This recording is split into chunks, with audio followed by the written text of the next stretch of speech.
दोस्तों, मेरे YouTube channel में आप सभी का बहुत बहुत स्वागत है। होप आप सभी खुश होंगे, हैप्पी होंगे, एंजॉय कर रहे होंगे अपनी लाइफ को।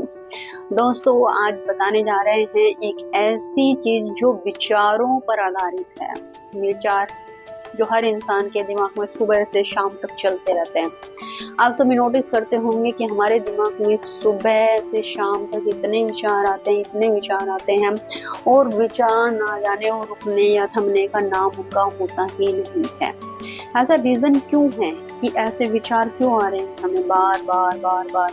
आप देखते हो कि सिर्फ विचारों का ये नहीं है कि वो सुबह से शाम तक आते हैं। इवन आप जब सोते हैं तो भी हमारे माइंड में अनकॉन्शियस, जो हमारा अवचेतन मन जो होता है, उसके माध्यम से, और जो हमारा ये लगा दिए, क्योंकि हमारे जो मस्तिष्क के 3 पार्ट्स होते हैं, एक चेतन मन, एक अवचेतन मन और एक जो हमारी सुप्त अवस्था में, जो हमें मालूम ही नहीं है, जिसको हम इंग्लिश में कहते हैं कॉन्शियस माइंड, सबकॉन्शियस माइंड और अनकॉन्शियस माइंड। तो हमारा अनकॉन्शियस माइंड से भी हमारे विचार बहुत ज्यादा आने शुरू हो जाते हैं।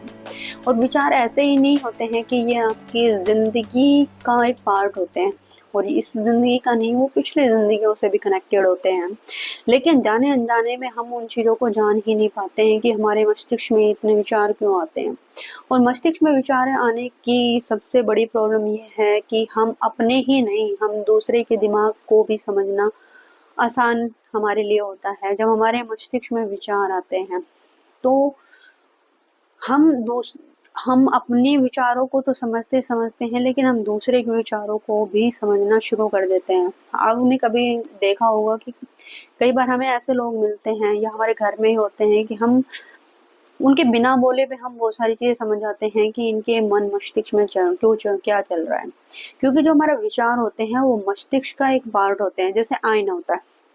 सपोज दैट हम किसी आईने को जब हम देखते हैं, हम सुबह अपने आईने को देखते हैं, अपने जो मिरर होता है उसमें अपने चेहरे को देखते हैं, तो हमारा क्या नजर आता है? चेहरा, हमारी बॉडी नजर आती है। हम जो चीज, वो बाहरी चीजें सभी उस प्रतिबिंब में नजर आती हैं।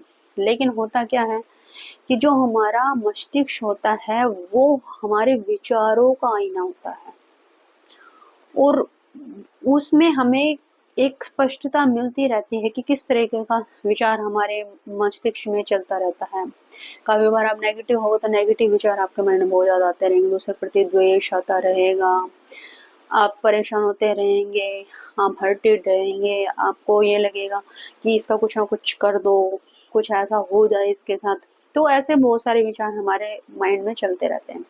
लेकिन कई बार हमें पॉजिटिव विचार आते हैं, हम इतने पॉजिटिव होते हैं कि हम हमेशा दूसरे के लिए एक अच्छा सोचते हैं, अपने के साथ साथ हम दूसरे का भी अच्छा करने की सोचते हैं। हमें लगता है कि हाँ, ये शायद व्यक्ति ऐसा चाहता है। जैसे हमारे घर में बच्चे होते हैं तो हम बच्चों की भावनाओं को समझते हैं कि ये बच्चा क्या चाहता है, इसकी रुचि किस चीज में है। तो वो विचार हम उसके पढ़ लेते हैं और हम उसको उसी तरीके से पूरा करने की कोशिश करते हैं। इसी तरीके से जो मस्तिष्क होता है वो भी हमारे विचारों को पढ़ता रहता है, और फिर उसके हिसाब से वो हम अपने हाव भाव को प्रकट करते रहते हैं। करोड़ों साल पहले आपने सुना होगा कि पहले मनुष्य भाषा नहीं बोलता था। अगर हम अपने पिछले जो हमारी जनजाति थी, अगर हम उनको पढ़ते हैं तो प्राचीन, जिनको कहते हैं, जो हमें मिली हैं, उनमें आपने पढ़ा होगा प्राचीन जो प्राचीनता पे आधारित जो पुस्तकें उनमें लिखा हुआ था और ये पढ़ा हुआ था कि पहले का मनुष्य बोलता नहीं था, वो अपने हाव भाव, अपने विचार, जो विचार है उनको प्रकट करता था, आदान प्रदान करता था, इशारों से, बोलकर। जो हम बोलकर हम दूसरों को बताते हैं, वो बिना बोले इस तरीके से अपने विचारों को दूसरे तक पहुंचाते थे और समझते थे। तो हमारा जो मस्तिष्क है, अगर आज हम बोलते हैं तो इसका रीजन यही है कि आज हम शब्दों के माध्यम से अपने विचारों को दूसरों तक पहुंचा देते हैं। और काफी बार ऐसा होता है कि हमें बोलने की भी जरूरत नहीं होती, सामने वाला हमारे विचारों को आसानी से समझ लेता है हमारे। और वो किस तरीके से समझता है? या तो हमारे हाव भाव से वो समझेगा, हम किस तरीके का व्यवहार कर रहे हैं, किस तरीके का व्यवहार हम कर रहे हैं दूसरे के प्रति। तीसरा, आप जब बोलते हैं तो जो आपकी आंतरिक भावना होती है वो स्पष्ट होना शुरू हो जाता है, वो सामने आना शुरू हो जाती है। और कुछ ना कुछ ऐसे शब्दों का हम यूज कर ही लेते हैं कि सामने वाला उसको पकड़ कर जाता है और वो हमारी भावनाओं को समझ जाता है। तो ये सब चीजें हमारे रवैये पे ही आधारित होती हैं, क्योंकि हम जब तक किसी के रवैये को समझते हैं उसी पे हम उसकी धारणा बनाते हैं। अगर हम किसी के साथ अच्छा व्यवहार करते हैं तो सामने की जो परसेप्शन होती है वो उसी तरीके की हमारे लिए बन जाती है। एक व्यक्ति, आपने देखा होगा, एक व्यक्ति किसी के लिए बहुत बुरा है और उसके जो भाव है वो गलत हैं, बहुत से लोगों को पता है, लेकिन जब उसका व्यवहार अलग अलग लोगों के साथ अलग अलग होगा, लेकिन जिन लोगों के साथ उसका अच्छा व्यवहार होगा तो वो उसको अच्छा ही समझेंगे, लेकिन जिनों के साथ उसने गलत व्यवहार किया होगा तो वो उनकी धारणा उसके लिए क्या होगी, बुरी होगी कि इसके विचार अच्छे नहीं है, ये अच्छा नहीं सोचता है। तो ये सब हम कैसे जान पाते हैं? हम ये सब विचारों, व्यवहारों, अपनी आदतों की वजह से ही जान पाते हैं हम। और इंसान का जो सबसे बड़ा कुछ सक्सेस में, सफलता में उसका जो नेगेटिव रोल होता है वो उसके विचारों का ही होता है। अगर उसके विचार काफी बार ऐसे होते हैं कि अपने आप में द्वंद वो पैदा कर लेता है। सपोज दैट एक बच्चा सफलता हासिल करना चाहता है, लेकिन उसके दिमाग में विचार सिर्फ एक डर की भावना उत्पन्न हो चुकी है कि पता नहीं एग्जाम कैसे आएंगे, मैं पढ़ तो रहा हूँ, कहीं इस पढ़े हुए चीजों में से वो क्वेश्चन पेपर ना बने। कई बार उसके दिमाग में विचार आएंगे कि कहीं मैं समय पर एग्जाम नहीं दे पाया। कई बार उसके दिमाग में विचार आएंगे कि कहीं मैं बीमार नहीं हो जाऊं कि मैं वो एग्जाम ना दे पाऊं। तो क्या होता है कि उसके अंदर इतना ज्यादा स्ट्रेस बढ़ जाता है कि वो अपनी अच्छी पॉजिटिव चीज को ना देखकर जो पढ़ाई कर रहा है उस पर उसका फोकस ना होकर उसका इन विचारों पर ज्यादा रहता है। और ये विचार इतनी स्पीड से चलते हैं कि इन पर कंट्रोल करना फिर मुश्किल हो जाता है। इसलिए सबसे बड़ी बात जो हमारे ऋषि मुनि कहा कर गए हैं, और आज भी बहुत सारे योगा जो टीचर हैं वो भी यही बातें बोलते हैं। और आपने देखा होगा कि यूट्यूब पे भी और बहुत सोशल मीडिया के थ्रू लोग योग के बारे में संदेश दे रहे हैं कि योगा करना बहुत अति उत्तम है। देखो, योगा भी दो तरह का होता है। एक योग होता है जिसमें हम फिजिकल एक्सरसाइज करते हैं, और एक योग होता है जिसमें हम अपनी ध्यान या धारणा करते हैं। तो हमें कौन सा करना चाहिए? कई बार हमें इन चीजों में भी अंतर होता है कि एक्चुअल में हमें करना कौन सा चाहिए। तो बता देते हैं कि करना दोनों ही जरूरी होता है। आपको अगर लाइफ में सक्सेस होना है, आपको स्वस्थ रहना है, आपको अपनी दिनचर्या को बिल्कुल पॉजिटिव बनाना है, आपने लोगों से कनेक्टिविटी अच्छी बनानी है, लोगों के संपर्क अच्छे बनाने हैं, अपना व्यवहार अच्छा करना है, सुपीरियर अपने आप को बनाना है, तो आपको कुछ तो बातें फॉलो करनी पड़ेगी। उसमें सबसे पहले क्या है? सबसे पहले अपने ऊपर ध्यान देना शुरू करें। जब आप अपने ऊपर ध्यान देना शुरू करते हैं तो जो लोग अपने ऊपर ध्यान देते हैं वो दूसरों की भी केयर अच्छे तरीके से कर पाते हैं, और जो लोग अपने ऊपर ध्यान नहीं देते हैं वो दूसरे की केयर कभी नहीं कर पाते। तो सबसे पहले आपने क्या करना है कि अपनी लाइफ में थोड़ा टाइम, ज़्यादा मैं नहीं कहूँगी, लेकिन आपने कम से कम 20 मिनट्स आपको फिजिकल एक्सरसाइज पर देना चाहिए। चाहे आप वार्म आउट करो अपने आप को कि छोटी मोटी एक्सरसाइज कर ली, भाई हाथ इस तरीके से कर लिए। जैसे हमारे स्कूल टाइम में आपने देखा होगा कि जब हम स्कूल में पढ़ते हैं होते थे तो स्कूल में एक्सरसाइज करवाई जाती थी हमें मॉर्निंग के टाइम पे। और वो जो एक्सरसाइज होती वो ज़्यादा देर की होती भी नहीं थी, सिर्फ 20 से 25 मिनट की होती थी हमारी वो एक्सरसाइज, जिसमें वार्म अप ही करवाते थे बच्चों के साथ, लेकिन बच्चे फिजिकल फिट रहते थे। आपने वो सिंपल एक्सरसाइज ही करनी है, आपको जरूर नहीं है कि आपने बहुत ज़्यादा हार्ड एक्सरसाइज अपने उसमें लेनी। शुरू में अगर रूटीन बनाओगे तो आपने कम से कम दिन में 2 से 3 हजार कदम जरूर चलने हैं। अगर 3 हजार कदम भी कोई नहीं चल सकता तो उसको 1000 कदम तो डेली चलने चाहिए, और वो भी खाना खाने से पहले और खाना खाने के बाद। शाम को भी इसी तरीके जिस टाइम आप खाना खाना चाहते हैं उससे कुछ समय पहले आप थोड़ा सा घूम लें, उसके बाद खाना खाएं, और खाना खाने के बाद भी आप थोड़ी देर घूमें। अगर हो सके तो अपने टेरेस पर भी घूम सकते हो, किसी के पास जगह नहीं है तो जरूर नहीं है कि आपको ऐसा कुछ करना है। दूसरा, 20 मिनट की कोई भी फिजिकल एक्सरसाइज करें। जैसे मैंने बताया कि हमारे स्कूल टाइम में जो होती थी, आप उसको भी फॉलो कर सकते हो। अपने स्कूल की एक्सरसाइज को देख सकते हो या बच्चे जो करते हैं उसको भी ऑब्जर्व करते हो। यूट्यूब पे बहुत सारी वीडियो होती हैं जिनमें एक्सरसाइज आप नोटिस कर सकते हो। अगर नहीं है तो मैं भी आपको एक वीडियो डाल दूंगी जिसमें हम किस तरीके से एक्सरसाइज, फिजिकल एक्सरसाइज कर सकते हैं। तीसरा, आपने क्या करना है कि 10 मिनट का आपने मेडिटेशन जरूर करना है, जिसको हम कहते हैं ध्यान योग। फिजिकल योग और शारीरिक योग तो हमने कर लिया, लेकिन शारीरिक योग के बाद हमने क्या करना है, ध्यान योग करना है, जिसको बोलते हैं मानसिक योग, जिसमें सिर्फ आपको शांत बैठना है, अपने ऊपर ध्यान देना है, अपने चक्रों पर अपने वर्क करना है। जिन लोगों को चक्र के बारे में नहीं पता है तो उसे कुछ नहीं करना है, उन्होंने शांत होकर बैठना है, डीप ब्रीथ लेनी है, होल्ड करना है और उसे छोड़ना है। इस तरीके से अगर आप 10 मिनट भी करते हैं तो आप ध्यान योग करना शुरू कर दोगे। आपका जो स्ट्रेस लेवल है वो कम होना शुरू हो जाएगा, आपका जो चित्त है वो शांत होना शुरू हो जाएगा, आप बहुत शांति महसूस करोगे।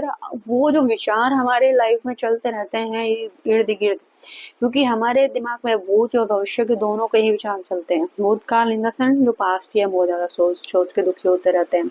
काफी बार हम फ्यूचर की सोच के बहुत ज्यादा परेशान हो जाते हैं, टेंस हो जाते हैं, पता नहीं क्या होगा फ्यूचर, हम कैसे कर पाएंगे, हमारी हेल्थ अच्छी होगी नहीं होगी, हमारे बच्चे ठीक रहेंगे नहीं रहेंगे। तो फ्यूचर की सोच कर भी हम बहुत ज्यादा परेशान होते हैं। तो जो विचार वो चल रहे होते हैं पास्ट या फ्यूचर के, वो आपके रुकने शुरू हो जाएंगे और आप प्रेजेंट में रहना शुरू कर दोगे। थर्ड, आपने 3 चीजें ये चीज कर ली। आपने फोर्थ क्या करना है, फोर्थ में एक रूटीन बना ले दिन में कोई भी। मैं सभी के लिए ये बोल रही हूँ, बच्चे से लेके बड़े तक, चाहे कोई, उसको अपनी कोई एक बुक उठा ले, चाहे वो स्कूल की बुक ही उठा ले। जरूर नहीं बड़े बच्चे, हम लोग कहते हैं कि भाई हम हमें पता नहीं बुक कौन सी पढ़नी है नहीं पढ़नी। आप कोई भी पढ़ लीजिए, स्कूल की बुक उठा लीजिए, आपके पास कोई बुक अवेलेबल नहीं है तो बच्चों की बुक पढ़ लेकर उसको थोड़ी देर पढ़ लीजिए। 10 मिनट के लिए, 15 मिनट के लिए रीडिंग जरूर करें। रीडिंग को अपनी लाइफ का पार्ट बना लें, उससे बहुत चीजें अच्छी होती हैं। जब आप बुक पढ़ना शुरू करते हो ना तो आपके जो विचार वो थम जाते हैं, आपका जो कंसंट्रेशन पावर है वो सिर्फ उस बुक में रहेगी, उस बुक में क्या लिखा हुआ है, क्या पढ़ रहे हैं, और बहुत सारी नॉलेज भी आपको मिलना शुरू हो जाएगी। इसके अलावा आप एक काम और भी कर सकते हो, अगर आप बच्चों को पढ़ा भी सकते हो। अगर किसी को लगता है कि मुझको पढ़ाने में इंटरेस्ट है तो वो कर सकते हैं। बड़े बुजुर्ग जिनको ये लगता है कि वो कहीं आते जाते नहीं है, या उनको ऐसा भी लगता है कि हम और कुछ नहीं कर सकते, वो कोई सोशल वर्क भी कर सकते हैं। Social work in the sense ये नहीं कि उनको कोई घूम कर कोई कार्य करना है। उनको क्या करना चाहिए, उनको अपने कोई भी आसपास के बच्चों को ले ले, या अपने घर में किसी बच्चे की एक जिम्मेदारी ले ले, उसको थोड़ी देर के लिए टीच करवा दें, उसको पढ़ाएं। जब आप उसको पढ़ाओगे तो आपका जो मेंटल स्ट्रेस है वो दूर होगा। पढ़ने से हमारा मेंटल स्ट्रेस बहुत जल्दी दूर होता है। मैंने ये खुद यूज करके देखा है और इसका एक्सपीरियंस लिया। और अब मुझे बुक अच्छी लगती है, मैं ज्यादा देर नहीं पढ़ पाती हूँ, लेकिन जितनी देर मैं बुक पढ़ती हूँ मुझे बड़ी अच्छी लगती है और मेरा फोकस जो होता है वो उस पर जाता है। और जो भी अगर मेरे शरीर में कोई प्रॉब्लम भी है, मैं किसी हेल्थ इशू कोई है मेरा, तो मेरा तुरंत रिलीव हो जाता है वो हेल्थ इशू। ये चीज मैंने बहुत देखी है, बुक की बड़ी पावर होती है। तो आप लोग सब फोकस करें उस चीज पे।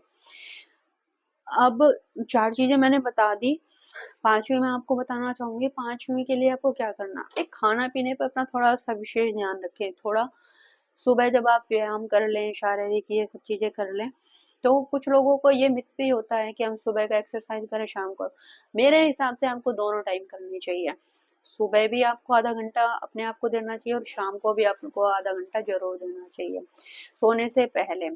एक प्रक्रिया और मैं बताना चाहूंगी कि जो लोग भी हैं वो एक अपने घर में एक रूटीन बना लें। अगर आप घर में रहते हैं या ऑफिस जाते हैं, तो जो घर में रहते हैं उनके लिए भी मैं बता रही हूँ, जो ऑफिस जाते हैं उनके लिए भी मैं बता रही हूँ।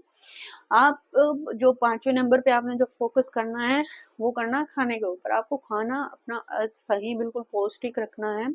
बाहर के खाने को जितना अवॉइड कर सकते कर कीजिए। अब घर का कोई भी सुबह जैसे नाश्ते में आप ले लीजिए, 5 बादाम ले लीजिए, कोई भीगे हुए बादाम आप ले सकते हो, एक एप्पल आप ले सकते हो।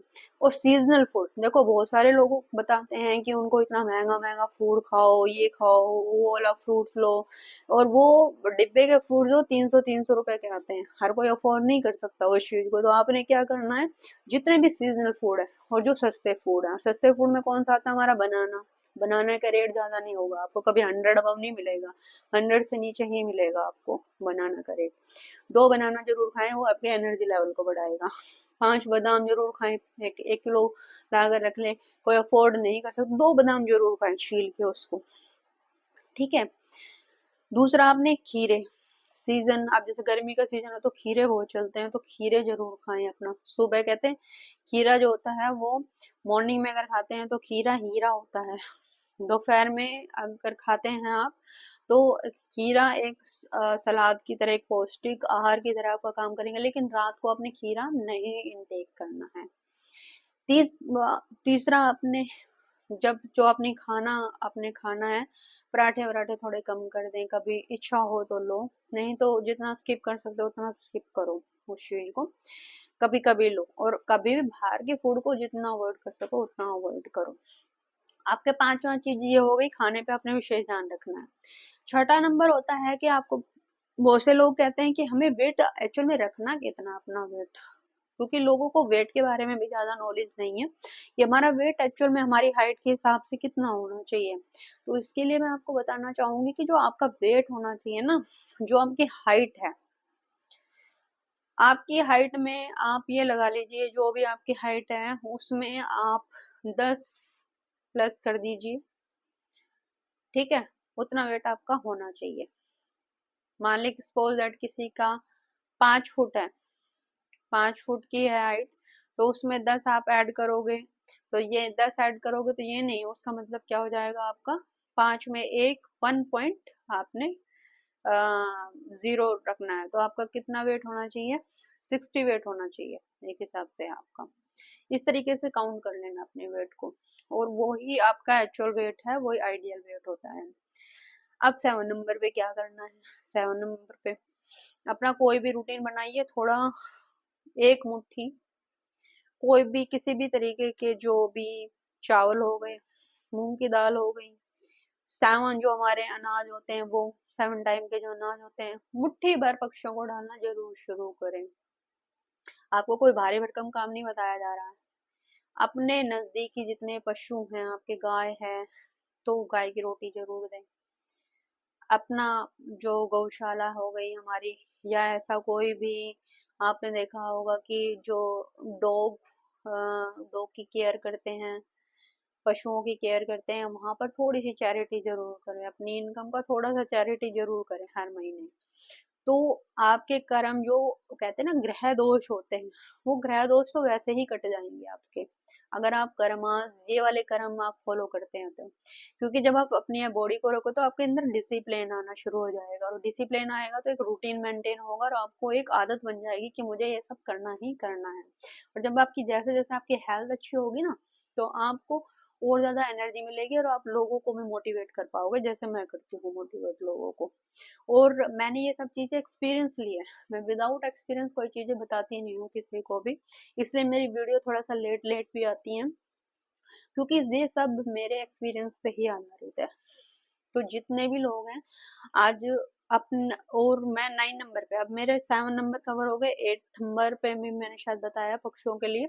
9 नंबर अब क्या करना, अपने घर के जितने कपड़े, बहुत से लोगों को ना मेंटल स्ट्रेस बहुत ज्यादा होता है, बहुत ज्यादा मात्रा में, और बीमारी बहुत ज्यादा रहते हैं। सबसे पहले अपना वार्डरोब चेक करें, अपनी अलमीरा चेक करें, अपने कपड़ों को चेक करें, अपने कपड़ों को बहुत साफ सुथरे ढंग से और बिल्कुल सिस्टमेटिक रखना शुरू करें। जो कपड़े आपके फट गए हैं थोड़े बहुत कहीं से, उनको साइड में करें, उन्हें पहनना बंद करें। साफ कपड़े और अच्छे कपड़े, उनको अपना जचा के रखें, जिसके पास कम है वो भी अच्छे कपड़ों, अपने कपड़ों को जचा के रखें। जितना हो ये रूटीन में ले आए, आपको मेंटल स्ट्रेस जिंदगी भर कभी नहीं होना।